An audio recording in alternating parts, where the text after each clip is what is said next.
A very good morning my dear student.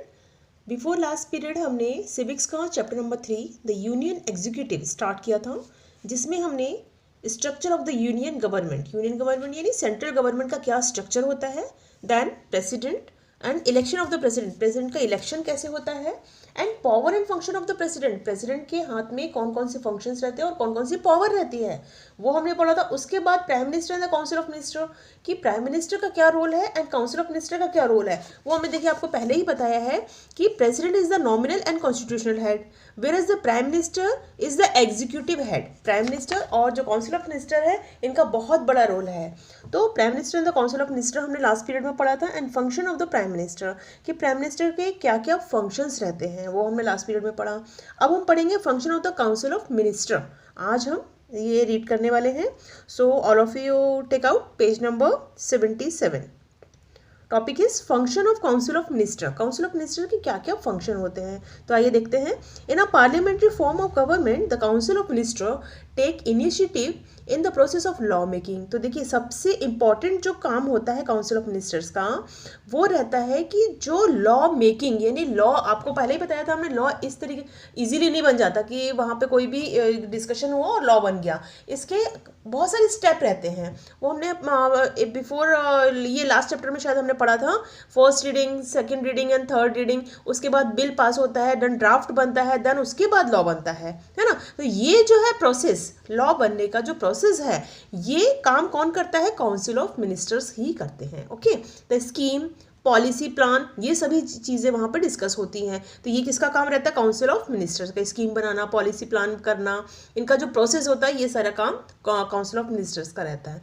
And draft and discussed and then introduce to the houses. तो देखिए जब भी law बनता है ऐसे ही लॉ नहीं बन जाता, वो हमने पहले भी आपको पढ़ाया था। सबसे पहले वो ड्राफ्ट बनता है, उसके बाद पार्लियामेंट में डिस्कस होता है, दोनों ही हाउसेस और लोकसभा और राज्यसभा के साथ में वो जो हम लॉ बना रहे हैं उसका ड्राफ्ट बन के वहाँ पर डिस्कशन होता है उसके ऊपर। And council of minister discuss important questions before making a decision. और जो काउंसिल ऑफ मिनिस्टर्स हैं वो उससे रिलेटेड, उस लॉ से, उस ड्राफ्ट से रिलेटेड इंपॉर्टेंट जो क्वेश्चंस है वो वहाँ पर डिस्कस करते हैं। ठीक है, और डिसीजन कौन लेता है? Council of ministers he decision लेते हैं आफ्टर डिस्कशन। ठीक है, उसके बाद देखिए second topic, education, agriculture, industry, health, foreign relations among other are subjects upon which the council of minister has to decide specific policies और डायरेक्शन टू वर्क। तो और देखिए ये एक तो टॉप पॉइंट हो गया कि वहाँ लॉ मेकिंग प्रोसेस का वो डिस्कशन वो करते हैं। उसके बाद एजुकेशन से रिलेटेड, एग्रीकल्चर से related, industry, health, foreign relation among other subject, जितने भी अदर सब्जेक्ट हैं इनके ऊपर भी काउंसिल ऑफ मिनिस्टर्स बहुत सारी पॉलिसी एंड डायरेक्शन देते हैं, डिसाइड करते हैं क्या काम होना चाहिए, कैसे काम होना चाहिए। तो इनके ऊपर भी वो लोग ऑब्जर्वेशन करते हैं। The parliament needs to be taken the confidence about the policy decision taken by the government.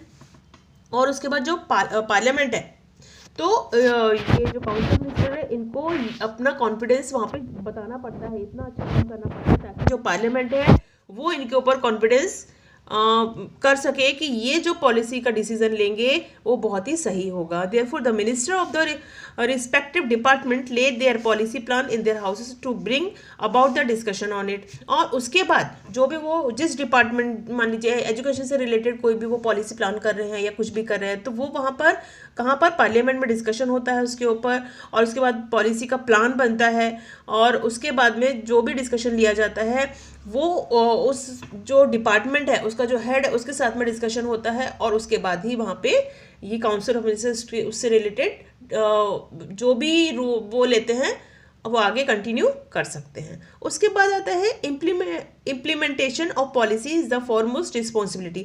अब देखिए कोई भी लॉ बन गया, ये ड्राफ्ट बन गया, प्लान बन गया, अब सबसे इंपॉर्टेंट काम रहता है उसको इम्प्लीमेंट करना, उसको काम में लाना, उसको आगे कार्यान्वित करना।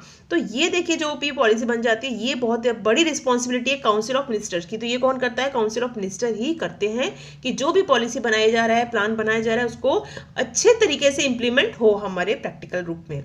Once the parliament approves the law the council of minister implements them. तो एक बार जब पार्लियामेंट अप्रूव कर देती है, देखिए जो लॉ वहाँ पर डिस्कशन होता है पार्लियामेंट में, उसके बाद पार्लियामेंट उसको अप्रूव अगर कर देती है उस लॉ को, तो काउंसिल ऑफ मिनिस्टर की रिस्पॉन्सिबिलिटी है कि ये चेक करना कि वो लॉ प्रॉपर तरीके से इम्प्लीमेंट हो रहा है या नहीं। इंप्लीमेंट करने का काम काउंसिल ऑफ मिनिस्टर का ही रहता है। ओके, देखिए अब हमारा नेक्स्ट टॉपिक आता है, how does the parliament keep a check over the executive. अब देखिए एग्जीक्यूटिव का काम कितना रहता है, बहुत ही इंपॉर्टेंट है। लेकिन जो एग्जीक्यूटिव है ऐसा नहीं है कि अपने मन से कुछ भी प्लान कर ले, कुछ भी बना ले और कुछ भी काम करे, तो उसके ऊपर चेक ओवर करने के लिए भी बहुत सारे यहाँ पे प्रोसेस बनाए गए हैं, ताकि किसी ना किसी का डर रहता है तभी वो इंसान सही तरीके से काम करता है। तो यहाँ देखिए पार्लियामेंट कैसे चेक ओवर करती है एग्जीक्यूटिव को, वो यहाँ पर बताया गया है। In the parliamentary system of government the legislature tries to keep control over the executive the council of minister. Executive यानी कि काउंसिल ऑफ मिनिस्टर को ही एग्जीक्यूटिव कहते हैं। तो देखिए जो हमारा पार्लियामेंट्री सिस्टम है उसमें लेजिस्लेचर ये कंट्रोल करती है एग्जीक्यूटिव के ऊपर, है ना। लेजिस्लेचर का काम रहता है कि कंट्रोल करना कि एग्जीक्यूटिव जो काउंसिल ऑफ मिनिस्टर है वो सही तरीके से काम कर रहे हैं या नहीं। The control is exercise in the law making और policy making process, implementation of policies and even after that a few ways of exercise control are. तो देखिए अब कंट्रोल किस तरीके से होता है, जो लॉ मेकिंग या लॉ मेकिंग का जो प्रोसेस रहता है, पॉलिसी मेकिंग का जो प्रोसेस रहता है, उसके बाद जो इम्प्लीमेंटेशन का प्रोसेस रहता है, और उसके बाद ये जो काम है किसके हैं, काउंसिल ऑफ मिनिस्टर के। तो पार्लियामेंट ये चेक करती है और उनको कंट्रोल करती है कि वो सही तरीके से काम कर रहे हैं या नहीं। उसके लिए बहुत सारी उन्होंने कुछ नियम बनाए हुए हैं। वो देखिए फर्स्ट आता है कुछ इन्होंने कंट्रोल करने के, कि उनको काउंसिल ऑफ मिनिस्टर को कैसे कंट्रोल किया जाए, तो वो चेक करते रहते हैं टाइम टू टाइम। उसके लिए उन्होंने वो बनाए गए हैं कुछ वेज। तो देखिए फर्स्ट वे जो है डिस्कशन एंड डिबेट्स। तो देखिए जब भी कोई मेन टॉपिक पर डिस्कशन होता है, कोई लॉ बनता है या कोई बिल पास होता है या कुछ भी होता है, तो सबसे पहले आपको मालूम है पार्लियामेंट में डिस्कशन होता है। डिस्कशन एंड डिबेट्स, डिस्कशन यानी कि किसी भी टॉपिक को लेके हम डिस्कस कर रहे हैं। डिबेट्स आपको मालूम है उसका फेवर में भी और उसके अगेंस्ट में भी बात करना, तब हमें उस चीज़ के बारे में सही जानकारी हमें मिलती है कि उसके क्या फ़ायदे हैं, उसके क्या नुकसान है। डिबेट्स उसी को बोलते हैं, ठीक है।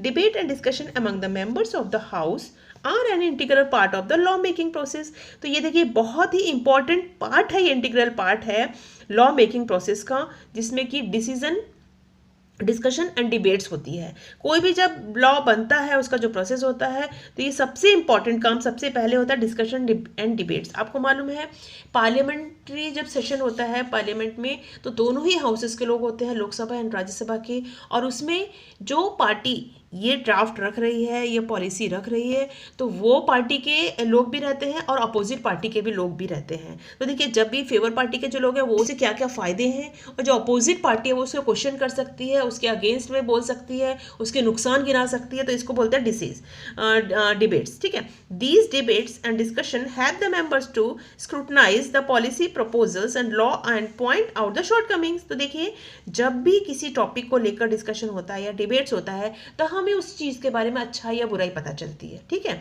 तो जो अपोजिट पार्टी के लोग रहते हैं वो क्या करते हैं, उस पॉलिसी का या उस ड्राफ्ट का उसकी कमियां गिनाते हैं, ताकि उसकी कमियों को दूर किया जाए। जब हम किसी चीज़ के बारे में डिस्कशन करते हैं तो उसकी कमियों के बारे में पता चलता है, तो कमियां पता चलेंगी तभी तो हम उनको दूर करेंगे। तो यही एक बहुत ही इंपॉर्टेंट चीज़ है discussion and debates. These discussion are essential for creating a healthy law. तो ये जो डिस्कशन है ये बहुत ही ज़रूरी है एक हेल्दी लॉ बनाने के लिए, ठीक है। सेकेंड हमारा जो वे है वो है क्वेश्चन आवर। क्वेश्चन आवर में देखिए during the parliamentary session the proceeding of the house begin with question asked by the member of the house. तो जब भी कोई लॉ बनता है या कोई पॉलिसी वहाँ पर डिस्कशन होती है, तो सबसे इम्पॉर्टेंट है कि उस हाउस में, उस पार्लियामेंट में कोई भी मेंबर कुछ भी क्वेश्चन उस टॉपिक से रिलेटेड पूछ सकता है। The concern minister and are suppose to give satisfactory answer to this question. और जो कंसर्न मिनिस्टर यानी जिस डिपार्टमेंट से रिलेटेड वो क्वेश्चन वहाँ पे लिया गया है, जिस डिपार्टमेंट से लेकर वहाँ पॉलिसी बनाई जा रही है, वो जो डिपार्टमेंट है उसका जो मिनिस्टर है वो वहाँ पे उसको सेटिस्फैक्ट्री आंसर उसका देना पड़ता है उस क्वेश्चन का, क्योंकि वो उससे पूरा रिलेटेड है, तो उसको उसके बारे में पूरी जानकारी होगी। तो इसलिए उस कंसर्न मिनिस्टर को वहाँ पूरे उस क्वेश्चन के आंसर्स देने पड़ते हैं। Question are is one of the most effective way of keeping a check over the council of minister. देखिए ये क्वेश्चन और जो बहुत ही इंपॉर्टेंट इफेक्टिव वे है टू कीपिंग चेक करने के लिए कि काउंसिल ऑफ मिनिस्टर को, ये देखिए आप ये प्रैक्टिकल रूप में देख लीजिए क्लासेस में जब हम कोई टॉपिक पढ़ाते हैं, ठीक है। अब हम पूछते हैं कि आप लोग को आ गया, तो आप सभी स्टूडेंट बोल देते हैं यस मैम आ गया, बट जब हम लोग क्वेश्चंस पूछना चालू करते हैं, क्वेश्चन स्टार्ट करते हैं, यानी कि हम एक रिवीजन लेते हैं या क्वेश्चंस पूछते हैं आप लोगों से, तब एक्चुअल में समझ में आता है कि कितने बच्चे उसको अच्छे से समझे। जब हमें फीडबैक मिलता है आप लोगों का, किसी का बहुत अच्छे से किसी को समझा होता है, किसी को नहीं समझा होता है, तो जब हम क्वेश्चंस पूछेंगे तभी तो हमको पता चलेगा कि आप लोग को कितना समझा या कितना नहीं समझा। तो क्वेश्चन आवर जो है बहुत ही इंपॉर्टेंट है। क्वेश्चन पूछने से हमको एक्चुअल उसमें पता चलता है कि एक्चुअल में आपको कितना समझा और कितना नहीं समझा। तो वही यहाँ पर भी होता है, पार्लियामेंट में भी क्वेश्चन आवर के टाइम पे वहाँ पे कोई भी मिनिस्टर है वो वहाँ पे क्वेश्चन पूछ सकता है उस टॉपिक से related. During question hour member criticise the government and ask question और ऑन वेरियस इश्यूज। तो देखिए जितने भी वहाँ मेंबर्स रहते हैं उसको क्रिटिसाइज भी कर सकते हैं और कोई भी क्वेश्चन पूछ सकते हैं उससे related. Sometimes when a member is not satisfied with the answer of the minister, arguments take place। तो कई बार आप लोगों ने शायद पार्लियामेंट का जो सेशन होता है उसमें शायद देखा भी होगा कि अगर जो मेंबर क्वेश्चन पूछ रहा है वो सेटिस्फाइड अगर नहीं होता है तो क्या होता है, कई बार आर्ग्यूमेंट चालू हो जाता है, वो बहस करते हैं, वो आर्ग्यूमेंट करते हैं, कई बार एक दूसरे के ऊपर खूब तेज तेज आवाज में चिल्लाते हैं, बेंच बजाते हैं, और कई बार क्या होता है occasionally members walk out of the houses और enter into the well of the house and give slogans to record their protest. तो उसके बाद देखिए कई बार कैसा होता है, वो लोग इतना गुस्सा हो जाते हैं कि कई बार कोई वहाँ से पार्लियामेंट से उठकर ही चला जाता है, और कई बार वो वापस आते भी नहीं, कई बार वापस आ भी जाते हैं, और कई बार वो एक दूसरे के खिलाफ नारेबाजी भी शुरू कर देते हैं। तो इस तरीके से वहाँ पर होता है। उसके बाद देखिए थर्ड जो वे है वो है जीरो आवर। जीरो आवर क्या होता है, ये देखिए हमारे क्वेश्चन में भी था, during the parliamentary session the period around 12 Noon is called zero hour. तो देखिए पार्लियामेंट्री सेशन जो होता है हमारा उसमें 12 नून यानी दोपहर का जो 12 बजे का टाइम रहता है उसको जीरो आवर के नाम से जानते हैं, जीरो आवर के नाम से जानते हैं।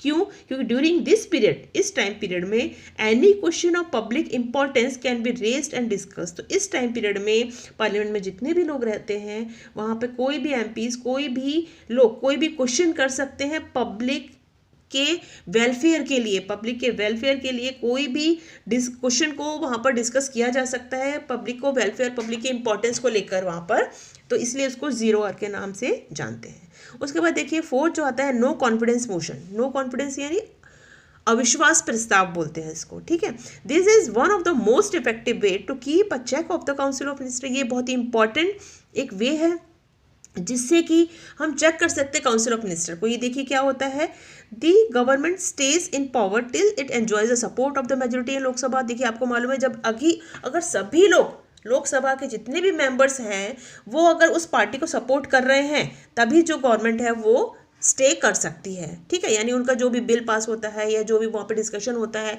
अगर सभी लोग उनसे सहमत होंगे तभी उनका जो गवर्नमेंट है वो आगे चल पाएगी। अगर सब लोग उससे सहमत नहीं होंगे तो फिर आगे गवर्नमेंट नहीं चल पाएगी, है ना। If the members of the parliament withdraw the support it may lead to lose of majority and the government can not stay in power. और अब देखिए क्या होता है, if the member of parliament के जो मेंबर्स हैं वो उनका सपोर्ट करना बंद कर दे, यानी जो भी वो वहाँ पे बिल पास करवा रहे हैं, जो भी वहाँ पे पॉलिसी लेकर आ रहे हैं, जो भी वहाँ पे क्वेश्चन के लिए टॉपिक लेके आ रहे हैं, अगर वो उनसे सेटिस्फाइड नहीं होते हैं तो वो अपना सपोर्ट वहाँ से हटा लेते हैं उस गवर्नमेंट से। तो इससे क्या होता है, तो उनको जो मेजोरिटी नहीं मिल पाएगी, ठीक है, उस गवर्नमेंट को मेजोरिटी नहीं मिल पाएगी और वो पावर में वो गवर्नमेंट नहीं रह पाएगी। The member of the house can move a no confidence motion by simply expressing we do not have confidence in the government. तो देखिए जो मेंबर है बोथ द हाउसेस के, कोई भी मेंबर है, एमपीज हैं, वो नो कॉन्फिडेंस मोशन यानी अविश्वास प्रस्ताव बोलते हैं उसको कोई भी वहाँ पर लागू कर सकता है। वो यह बोलकर we don't have confidence in the government, यानी हमें अपनी गवर्नमेंट के ऊपर कॉन्फिडेंस नहीं है। If the motion is passed, और अगर ये मोशन पास हो गया वहाँ पर पार्लियामेंट में विद द मेजोरिटी, तो उसको काफ़ी सपोर्ट अगर मिल गया अविश्वास प्रस्ताव को support, then the council of minister has to resign. तो जो काउंसिल ऑफ मिनिस्टर्स हैं उनको रिजाइन करना पड़ सकता है। ओके स्टूडेंट, तो ये हमारा पूरा चैप्टर यहाँ कंप्लीट हो गया है। आई होप आपको काफ़ी अच्छे से समझ में आ गया होगा। देखिए मैं अभी भी आपको बोल रही हूँ आपके एग्ज़ाम्स की डेट आ चुकी है, आप लोग ये तीनों ही वीडियो अच्छे से देखिए, तभी आपको ये पूरा चैप्टर अच्छे से समझ में आएगा। अगर चैप्टर अच्छे से समझ में आएगा तो आपको जिसके रिलेटेड क्वेश्चन आंसर्स हमने आपको दिए हैं वो आपको अच्छे से समझ में आ जाएंगे। और इसके बाद हिस्ट्री के भी मेरे दोनों ही चैप्टर मैंने काफ़ी अच्छे से आप एक्सप्लेन किया हुआ है आपको। एक बार मैं फिर से बोल रही हूँ, उन दोनों के हिस्ट्री के चैप्टर्स को भी आप लोग अच्छे से पढ़िए, अच्छे से समझिए, और उसके बाद ही क्वेश्चन आंसर्स समझ के लर्न करिए। ऐसे आप लोग लर्न करेंगे तो नहीं समझ में आएगा। आप लोग पहले चैप्टर को समझिए और उसके बाद में लर्न करिए, ठीक है। और सिविक्स का भी ये चैप्टर हमारा आज कंप्लीट हो गया है, और इससे रिलेटेड मैं 2 PDF ऑलरेडी आपको सेंड कर चुकी हूँ। आज मेरा लास्ट ये वीडियो है इस चैप्टर का, और लास्ट में PDF आपको सेंड कर रही हूँ, एक ही पेज है उसका, तो वो अच्छे से लर्न करके लिख लीजिए। Okay student, thank you, have a nice day.